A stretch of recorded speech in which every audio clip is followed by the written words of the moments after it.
L'Assemblée chrétienne Canaan Tabernacle, sise au quartier Okala Carrière, deuxième pompe dans la commune d'Akanda, a adressé ses actions de grâce à Dieu ce premier dimanche de l'année 2022 par la voix de son serviteur Georges Edou Eto.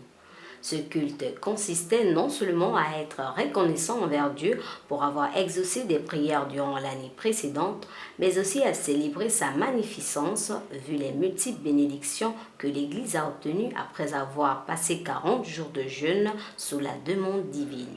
Entre élévation spirituelle et préparation de la venue du Christ, les motivations du jeûne selon les recommandations du Créateur du ciel et de la terre se sont basées sur la prise de conscience de chacun, le salut des âmes, l'application des fruits de l'esprit, comme le conseille l'apôtre Paul dans Galates 5, verset 22, mais également à l'interpellation à se tenir à la brèche de toutes choses qui peuvent déstabiliser la marche avec le Seigneur.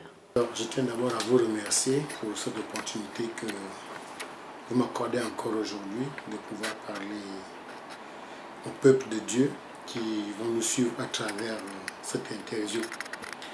Alors, ce qui nous a inspiré, c'est que 2 mois avant ce culte, le Seigneur nous a demandé de faire un jeûne de 40 jours.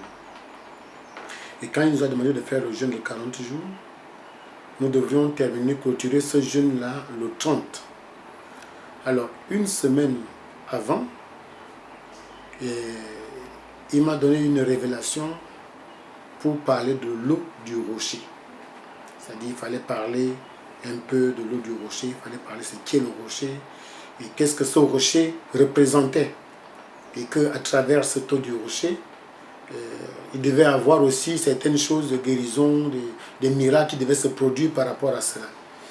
Alors c'est ainsi que ce culte de dimanche, nous avons eu le thème « l'eau du rocher ».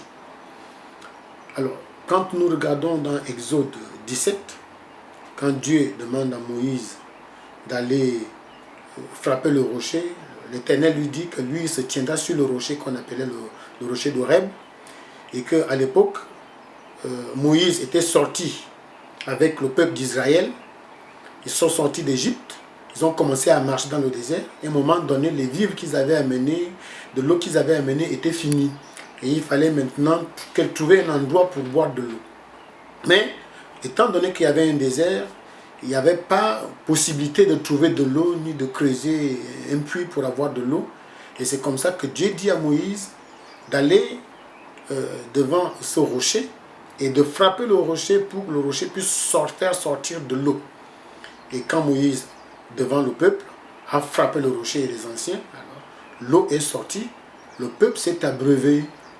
Ils ont abreuvé aussi les troupeaux, les chameaux et tout le reste là. Alors Dieu nous a révélé à travers ce rocher que ce rocher était Christ.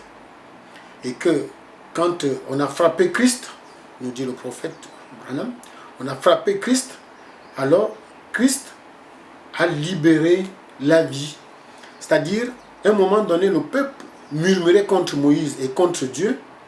Alors, Moïse avait dans sa main un bâton qui était une verge.